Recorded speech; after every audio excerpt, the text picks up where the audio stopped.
à partir du verset Romains 6 à partir du verset 16 jusqu'au verset 23.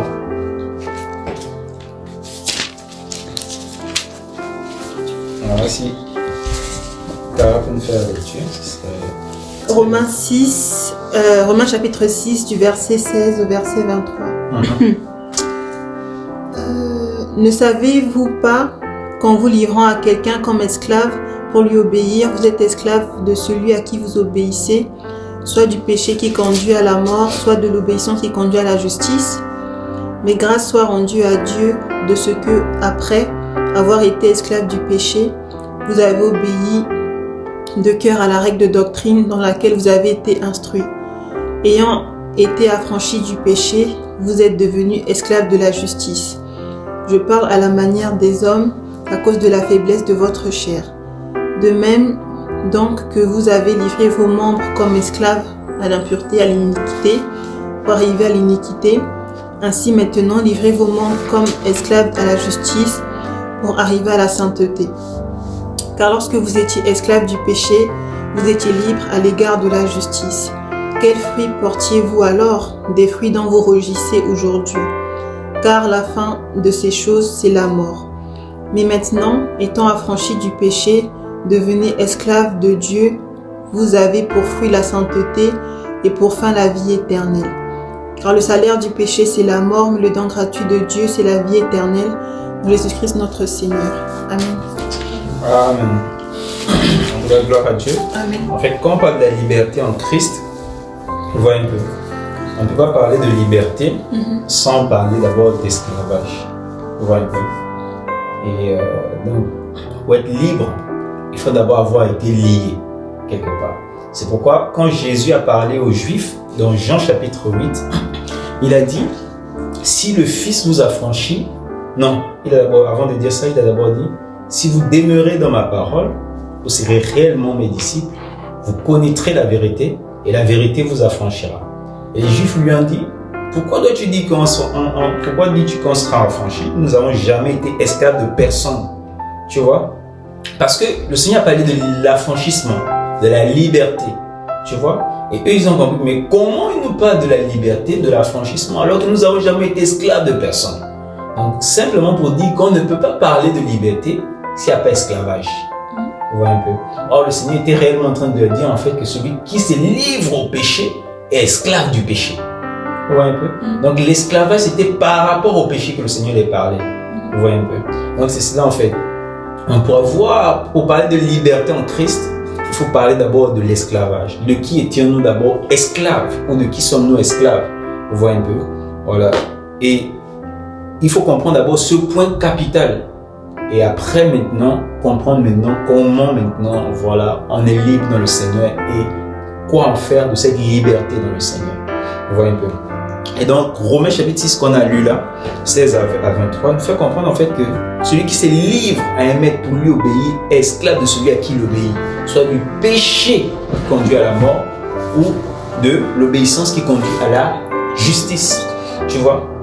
Donc en fait, la captivité ou l'esclavage, c'est d'abord par rapport au péché. Et nous étions esclaves du péché. Vous voyez un peu. Nous étions liés par le péché. Et l'Écriture nous dit qu'à cet instant-là, nous étions libres à l'égard de la justice. C'est-à-dire quoi? Parce que le péché, on va comprendre un texte dans Romains chapitre 7, mais je commence à expliquer. Juste pour comprendre en fait que le péché en fait a le pouvoir sur l'homme par la chair. Tu vois un peu?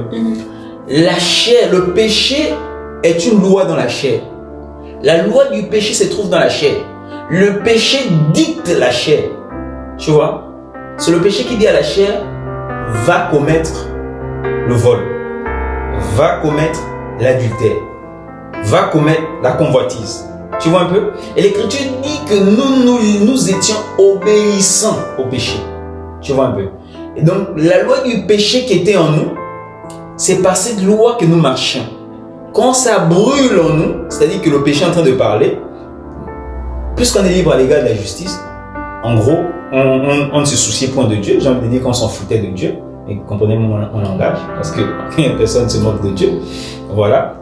Donc, on était libre à l'égard de la justice. Donc, quand tu voulais voler, ben, s'il y avait l'opportunité de voler, tu volais. Bon, moi en tout cas. Quand je voulais forniquer, comme ça brûlait, il y avait l'opportunité de le faire, je forniquais. J'étais libre à l'égard de la justice. Je ne craignais pas ni Dieu ni les hommes. Mais dès que j'avais l'occasion de le faire, pourvu qu'on ne m'attrape pas, je le faisais. Tu vois un peu?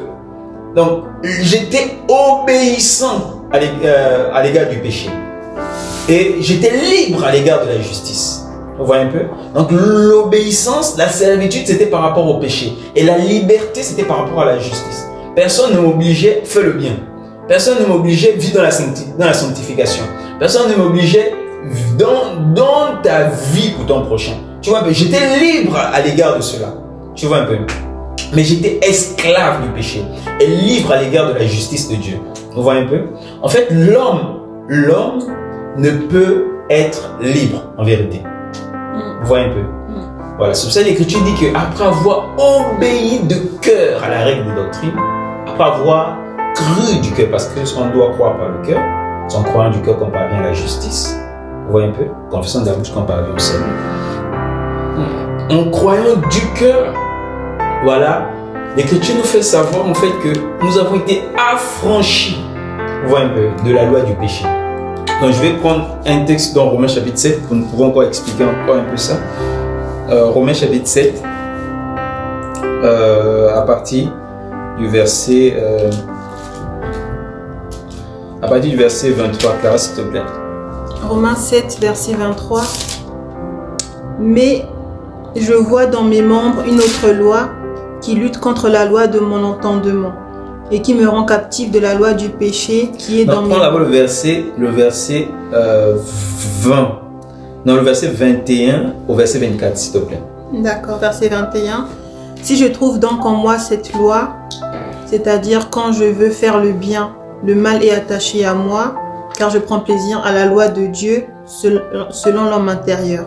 Mais je vois dans mes membres une autre loi qui lutte contre la loi de mon entendement et qui me rend captif de la loi du péché qui est dans mes membres. Misérable que je suis, qui me délivrera du corps de cette mort? Voilà, très bien.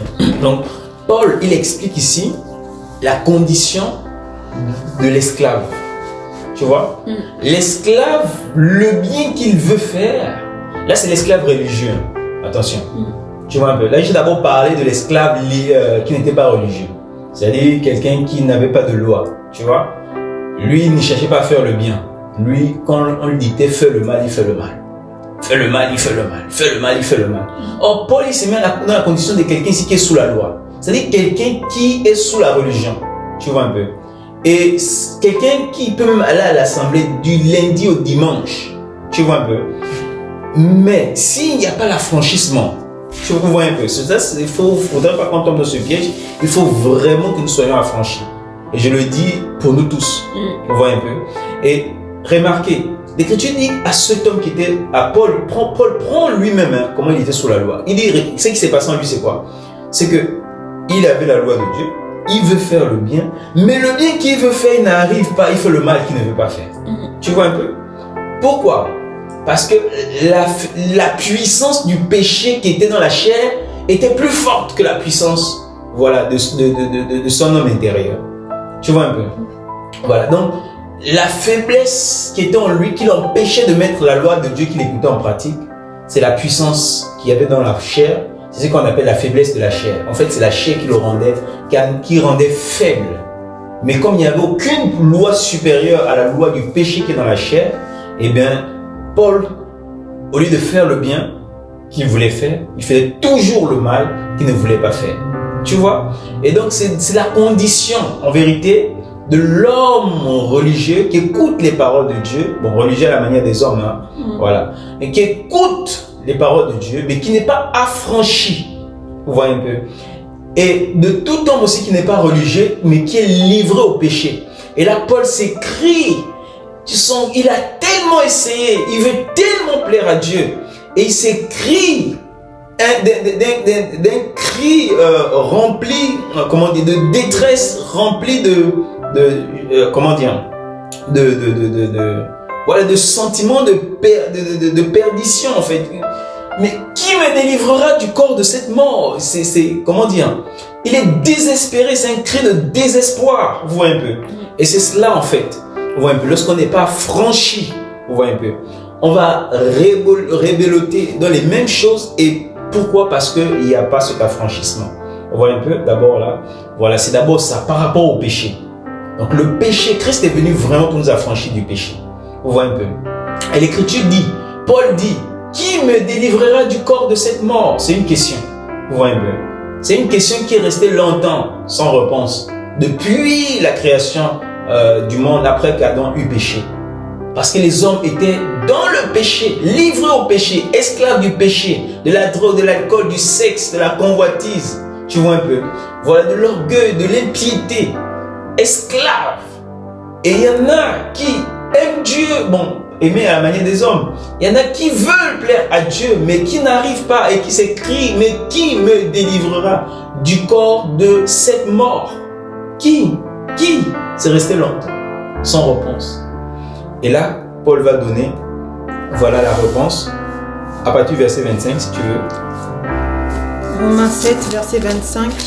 Misérable que je suis, qui me délivrera du corps... Excusez-moi, verset 25. Grâce soit rendue à Dieu par Jésus-Christ notre Seigneur. Tu peux prendre le verset 24 et puis tu complètes le verset 25. D'accord, verset 24. Misérable que je suis, qui me délivrera du corps de cette mort. C'est la question. Oui. Réponse. Grâce soit rendue à Dieu par Jésus-Christ notre Seigneur. Allez, vas-y. Ainsi donc, moi-même, je suis par l'entendement esclave de la loi de Dieu et je suis par la chair esclave de la loi du péché. Amen. Donc, prends vite Jean 8, verset 36, s'il te plaît. Ouais. Voilà. Donc, Paul répond que grâce soit rendue à Dieu par Jésus-Christ notre Seigneur. Mais Jésus-Christ notre Seigneur vient faire quoi ici? Jean 8, verset 36. Si donc le Fils vous a affranchi, vous serez réellement libre. Voilà.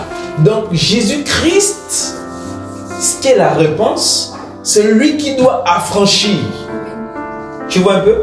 Donc, il dit, si le Fils vous affranchit, vous serez réellement libre. Vous n'aurez pas une liberté apparente. Vous n'aurez pas une fausse liberté, un semblant de liberté. Vous serez réellement libre à l'égard du péché. C'est une certitude, une vérité que vous devez mettre dans vos cœurs. Que quand Christ nous a franchis, c'est pour que nous soyons réellement libres à l'égard du péché. Vous voyez un peu? Mais maintenant, comment Christ nous a franchis? Bien sûr, au moyen de la foi, il faut déjà avoir la foi, croire en l'œuvre que Christ a fait. Romains 8, à partir du premier verset jusqu'au verset 4, s'il te plaît. Romains 8. Verset, tu m'as dit premier, hein, c'est 1 ça? à 4, s'il te plaît.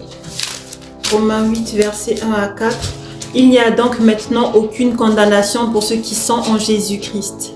En effet, la loi de l'esprit de vie en Jésus-Christ m'a affranchi de la loi du péché et de la mort.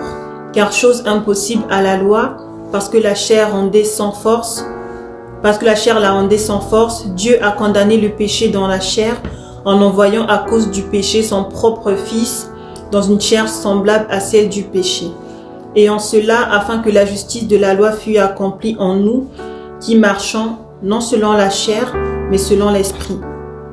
Je continue ou c'est bon? Non, c'est bon. D'accord. Donc, non, voilà. Donc, l'Écriture dit quoi? Dieu a envoyé, à cause du péché, qui? Son Fils. Afin de faire quoi? Dans une chair semblable à celle du péché. Afin que la justice de la loi fût accomplie en nous, qui marchons selon l'esprit. Voilà. Selon la chair, mais selon l'esprit. Qui ne marche non selon la chair, mais selon l'esprit. Donc on voit que Dieu a envoyé son Fils dans la chair pour condamner le péché. Il a envoyé son Fils dans une chair semblable à celle du péché afin de condamner le péché. Souvenez-vous de 2 Corinthiens chapitre 5, voilà, je pense au verset 18. Vous voyez un peu? Voilà, où je pense, en tout cas à partir du verset 18 jusqu'en bas, jusqu'au verset 18, qui nous dit que celui qui n'a point connu le péché, c'est-à-dire Christ, Dieu l'a fait devenir péché, afin que nous, voilà, qui étions des pécheurs, qui étant des pécheurs en tout cas, nous soyons justice de Dieu, ou bien que nous soyons justes devant Dieu par Jésus-Christ. Vous voyez un peu? Voilà. Donc, Dieu a réellement condamner le péché dans la chair du Christ, en fait. Vous voyez un peu. Le péché a été crucifié. Les clous, c'était pour... Voilà, c'était pour, comment dire, condamner le péché. Vous voyez un peu. C'était pour anéantir la puissance du péché par la croix. La croix de Christ, c'est pour amoindrir, voilà, comment dire, la puissance du, pas amoindrir, mais démolir, je vais dire. Voilà, parce que là, j'utilise un peu les mots qui veulent réduire l'œuvre que Christ a fait. Mais c'est vraiment, pour que nous puissions comprendre que c'est une œuvre parfaite, en fait. C'est-à-dire, si le Fils vous a franchi, c'est réellement libre. Et comment il procure cette liberté? En ce que lui-même, d'abord, il est venu. Vous voyez un peu? Là, c'est le premier niveau à comprendre l'œuvre qu'il a fait et croire les gens cela, que Christ est venu et qu'il est venu pour condamner le péché. Où? Dans son propre corps, dans sa propre chair. Le péché a été condamné en Jésus-Christ. Le péché a été rendu impuissant. Le péché a été, a été pris captif. Vous voyez un peu? De Christ à la croix. Et maintenant, comment ça nous donne la victoire? Puisque Paul nous dit que gloire soit rendue par Jésus-Christ notre Seigneur. C'est Christ qui a vaincu le péché pour nous rendre. Mais comment ça se fait? Christ a vaincu le péché en condamnant le péché. Et il dit que s'il nous a franchis, nous serons réellement libres. Mais comment nous on rentre dedans? Vous voyez un peu? Voilà, cela on prend maintenant Romains chapitre 6.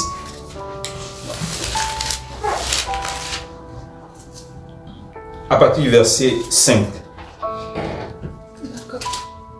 Je lis ou... Oui, tu peux lire. Romains 6, 5. En effet, si nous sommes devenus une même plante avec lui par la conformité à sa mort, nous le serons aussi par la conformité à sa résurrection. Donc, oui, c'est très capital, mais on peut, si on peut lire jusqu'au verset 14, mais sinon là déjà même, c'est très bon. Bon. Comme on n'a pas trop le temps, on ne va pas aller jusqu'au verset 14. On va s'arrêter au verset 5. En effet, si nous sommes devenus une même plante avec lui en conformité à sa mort, nous le serons aussi par conformité à sa résurrection. Je vais continuer. Sachant que notre vieil homme a été crucifié avec lui afin que le corps du péché soit réduit à l'impuissance pour que nous ne soyons plus esclaves du péché. Car celui qui est mort est libre du péché. Vous voyez un peu? Donc, j'explique. Remarquez ce que Paul dit. Paul dit ceci. En fait, ce qui nous donne la victoire, c'est non seulement comprendre que Christ a condamné le péché dans son corps, mais c'est comprendre aussi en vérité que en condamnant le péché dans son corps, voilà, nous étions avec Christ en fait. Et que tu dis que si un est mort pour tous, c'est que tous sont fait quoi? Tous sont morts. Vous voyez un peu? Donc Christ est mort. Là j'ai pris 2 Corinthiens, vous avez déjà vu ça, non? Ou bien dans le verset? Oui. Voilà. Si un est mort pour tous, c'est que tous sont morts avec lui. Donc par la foi en Jésus-Christ, nous étions en train de mourir avec lui parce qu'il nous portait réellement dans son cœur quand il mourait. Tu vois, pour nous affranchir. Donc l'Écriture dit ici, au verset 5, Romains 6, 5, que si nous nous conformons, si nous réalisons au moyen de la foi que nous sommes morts avec Christ, nous formons une même plante avec Christ dans sa mort, vous voyez un peu, nous le serons aussi avec lui dans sa résurrection. Si nous mourrons avec lui, en fait, nous ressusciterons aussi avec lui. Si par la foi nous croyons fermement en cela, de telle sorte que nous sommes morts avec Christ, vous voyez un peu, par la même foi aussi, nous allons vivre une vie de résurrection. Sachant que celui qui est mort avec Christ, il est libre du péché. Vous voyez un peu? Parce que l'esclave, voilà, quelque chose qui a franchi aussi de l'esclavage, c'est quoi? C'est la mort. Celui qui meurt est libéré. Vous voyez un peu? Du lien qui le retenait. Tu vois, c'est pas aussi même comme le mariage. Le mariage, tu es marié à quelqu'un aussi longtemps qu'il vit. Mais si la personne meurt, tu en es dégagé. Tu vois un peu? Voilà, c'est un peu l'esclavage aussi, c'est ça. Donc, Christ ici, il nous amène à, justement, à s'identifier avec lui dans sa mort pour pouvoir parvenir à vivre une nouvelle vie, une vie de résurrection, dans sa résurrection. Et comme Christ ressuscité des morts vit pour Dieu, et nous aussi nous allons vivre maintenant pour Dieu. comme Christ ressuscité vit une vie de sainteté, de sanctification, nous aussi nous allons vivre une vie de sanctification, de sainteté. Vous voyez un peu, sachant que dans la sanctification, il y a tout. Il y a l'amour, il y a la justice. Parce que quand on dit sanctification, attention, les gens ils pensent que quand on dit sanctification, c'est d'abord ne vole pas, ne touche pas, ne fornique pas, ne vole. Non, c'est pas ça d'abord. Sanctification veut dire mise à part. Amen. Voilà, sanctification ne veut pas dire justice ou pureté. La pureté, c'est le fait déjà de se préserver de ce qui est impur. Amen. Mais la sainteté, c'est se mettre à part. C'est-à-dire, c'est vivre l'amour, c'est vivre la pureté, c'est vivre l'humilité, c'est vivre la crainte de Dieu. C'est ça la sanctification. Vous voyez un peu? C'est être comme Dieu, savoir tous les attributs de Dieu en soi. Vous voyez un peu? Voilà, c'est cela en fait. Donc, Christ ressuscité des morts vit une vie de sainteté pour Dieu. C'est ça que l'Écriture dit. Vous voyez un peu? Que nous aussi, voilà, après avoir été affranchis de l'esclavage, nous avons pour fruit quoi? La sainteté. Vous voyez un peu? Voilà, donc je vais avancer. Juste pour dire maintenant, là, on peut parler de liberté. Quand on remarque qu'on était esclave, qu'on a été affranchi par quel moyen? Par le moyen de la croix, et que c'est en devenant conforme avec Christ dans sa mort à la croix que nous sommes parvenus à cette liberté véritablement. Et si nous le sommes à cet instant-là, voilà, nous sommes libres. Mais il faut comprendre cette liberté, c'est à l'égard de quoi? À l'égard du péché. Vous comprenez un peu? C'est-à-dire, autrefois, nous étions libres à l'égard de la justice, nous étions esclaves du péché. Mais maintenant, nous sommes libres à l'égard du péché, mais nous sommes esclaves à l'égard de la justice. Vous voyez un peu? Là, ce n'est plus le péché qui nous dicte maintenant, fais ceci, fais cela. Et même s'il le dit, non, on ne doit plus l'obéir. Vous voyez un peu? Donc, je vais prendre ce livre, ce truc-là. Il est 30. Waouh, mon Dieu. Je n'ai même pas touché encore l'autre aspect de la liberté maintenant dans le Seigneur. Comment, voilà.